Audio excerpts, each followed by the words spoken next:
Salut à tous. Bon, début de saison si on peut dire. J'ai été appelé pour récupérer des abeilles. En fait, quelqu'un qui avait des ruches et qui s'en est jamais occupé et qui me demande maintenant de le débarrasser. Merci ma louloute. Et aujourd'hui j'ai... viens là, t'en vas pas comme ça. Aujourd'hui j'ai un coup de main, un sacré coup de main. J'ai Luna. Salut. Luna qui est avec moi, qui apprend un peu à pas avoir peur des abeilles. Voilà. Donc je vous explique. Des ruches, on s'en est dont on ne s'est jamais occupé. Tenez, regardez ça. Voilà. Voilà l'état dans lequel sont ces ruches. Donc il y en a une là. Il y en a une autre cachée là. Voilà. Et une autre là, que je viens de dégager. Au départ, je pensais qu'il n'y avait pas trop d'abeilles. J'ai dégagé. J'ai juste ouvert et soulevé le couvre-cadre pour voir, c'est blindé d'abeilles de haut en bas. Voilà. Donc là, j'en ai une là. J'en ai une autre là qui est vivante aussi, mais avec les herbes devant, on voit rien. J'en ai une autre là. Donc là, je suis en train de les préparer. Là, je suis en train de les préparer gentiment pour pouvoir... comment dire... pouvoir les ramener à la maison sans en avoir partout. Et revenir de nuit, fermer tranquillement. Voilà. Posez là, Luna, les autres. T'as trouvé les deux? Il y en a que deux sangles? Ah, j'en ai d'autres dans la voiture. Mais paradoxe de ça, c'est que ces ruches-là, on m'a demandé de venir les enlever l'année dernière au mois de septembre, quand je suis venu ici l'année dernière fin septembre pour autre chose. Je suis venu ici pour un truc. Vous allez voir ça. Je suis venu ici. Il est où? Il est où? Il est où? Il est où? Je suis venu ici. Je suis venu ici pour ça. Il est là au coin de la tôle là-haut. Voilà. Voilà. En fait, je suis venu ici pour ça, à la base. Donc de là aux abeilles là-bas, il y a à tout casser 150 mètres.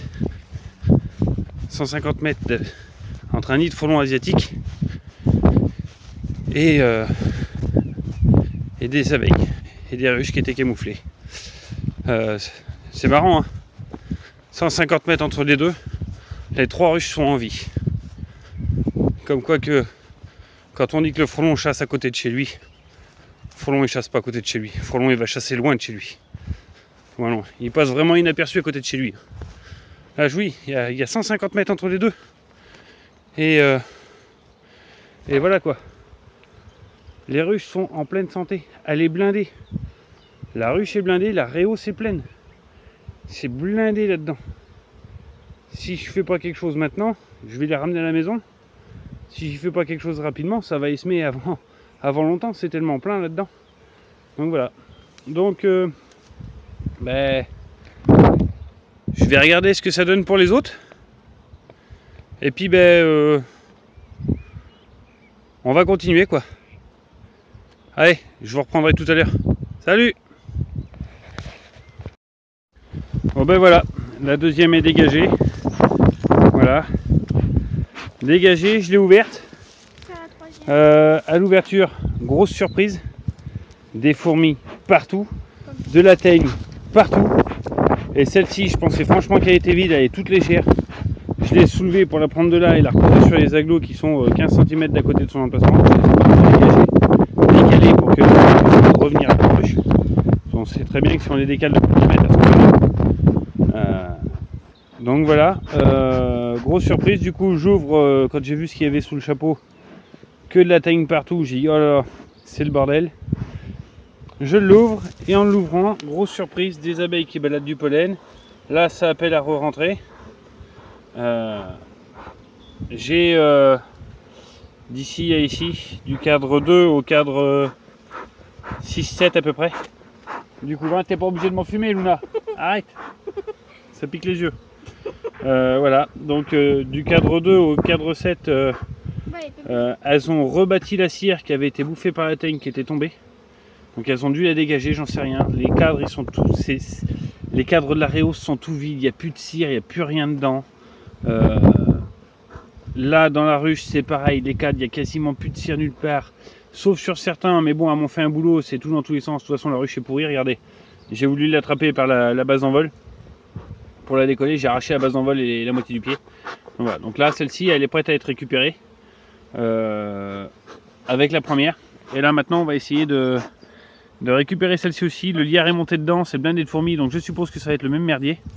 D'ailleurs, le couvercle est l'air tout simple. Ah non, là, le couvercle... Il est collé. Où il est collé, où il est pointé, j'en sais rien. T'en fumes un peu de l'autre à l'intérieur, là, de la ruche, s'il te plaît? Non, par l'entrée. Là, Oui, regarde. bah, Ici. là.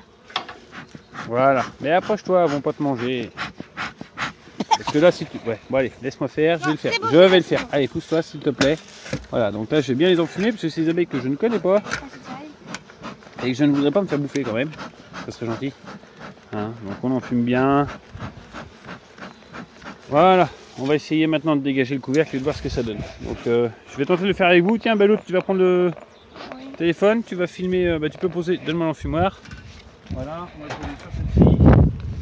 Et on va essayer de voir ce qui se passe là-dedans. Essayez. Essayez. Comme je vous dis. Sans casser. Ça y est. Voilà, ben voilà. Ah bah c'est le chantier. Une ruche qui avait encore été abandonnée, qui est pleine à craquer d'abeilles, avec des cadres plein de miel. Je suis sûr qu'il y a du couvain là-dedans, mais je vais pas, vu la forme des brèches de cire, je vais pas tenter de lever un cadre. En plus, ils sont complètement pourris. Donc voilà. Bon, hop, on referme gentiment. Donc là, le but va être le même que d'habitude. On va dégager autour ici tout le lierre, le même que j'ai fait pour les deux. Dégager le lierre, poser une sangle dessus. Et après, on va aller gentiment préparer les portes pour pouvoir fermer. Et puis, quand on aura fait ça, on va pouvoir tout dégager. Là,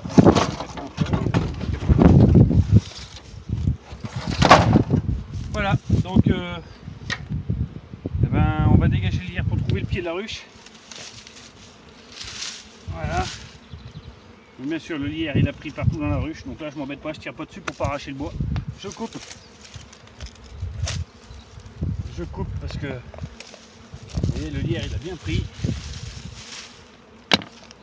Allez go, hop, c'est parti, on dégage tout ça.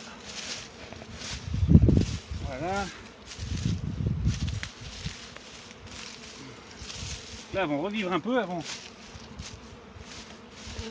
pouvoir être tranquilles 2 minutes.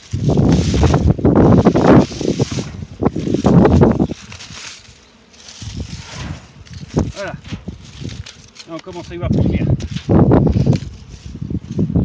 On va regarder si c'est pas tout collé par le lierre. Non, c'est bon. Ça, je sais pas ce que c'est, ça va dégager. Ça s'appelle un parfum. Alors tonton Snake là, il serait content. Tonton Snake, il serait content, il y a plein de fourmis partout. Plein. Mais alors quand je dis plein, c'est plein quoi. Il y a une fourmilière dans la ruche. C'est bourré de fourmis tout autour des abeilles. Donc quand on me dit que les fourmis dans une ruche, faut y faire attention, ça pique le miel. Au contraire, je crois bien que plus il y a de fourmis dans une ruche, et plus les abeilles sont contentes. J'ai rarement vu des ruches avec des fourmis malades.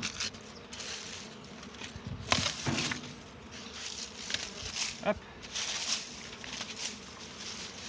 Voilà, ça c'est dégagé. Ça c'est dégagé. Je vais choper une petite plaque.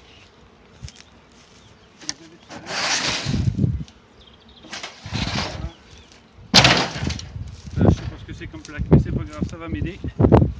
Ça va me permettre de reposer la ruche à plat ici.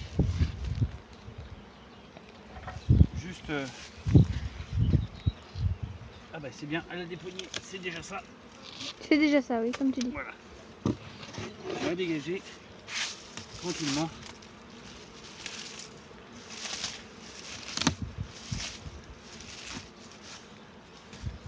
Voilà. Comme ça, je peux poser ma sangle.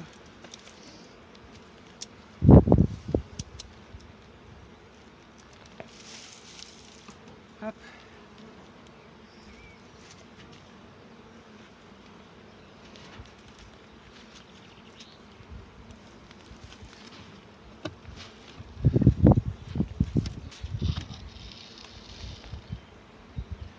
La sangle est posée.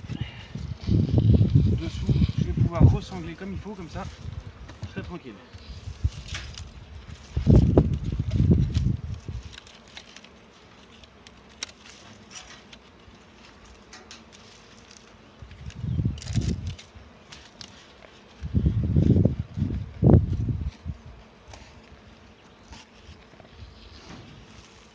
Hop, forcément, j'ai mis la sangle à l'envers dessous.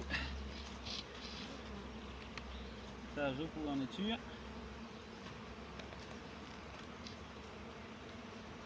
Voilà. Là. Voilà.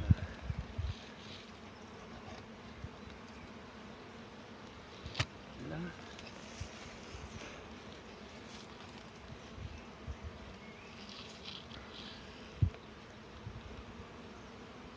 Hop.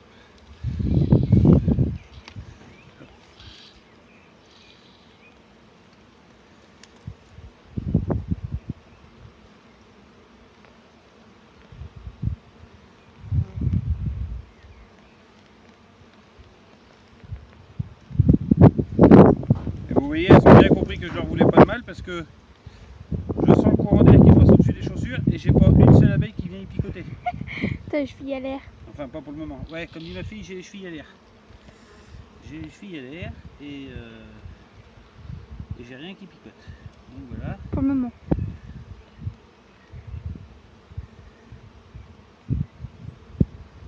Hop. Je sens même que je vais être obligé de quitter les gants parce que ça m'agace.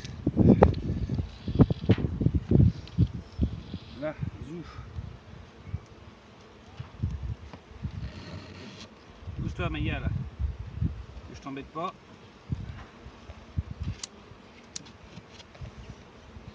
Donc là, le but du sanglage, c'est surtout bien sangler à force pour bien fermer, histoire de ne pas les avoir dans le pick-up quand je viendrai les chercher. Attention à pas casser quand même, parce que... Voilà, parce qu'elles sont tellement pourries que j'ai peur qu'en soulevant rien qu'avec des crochets, ça les coupe en deux. Donc voilà, tu peux couper la vidéo même plus.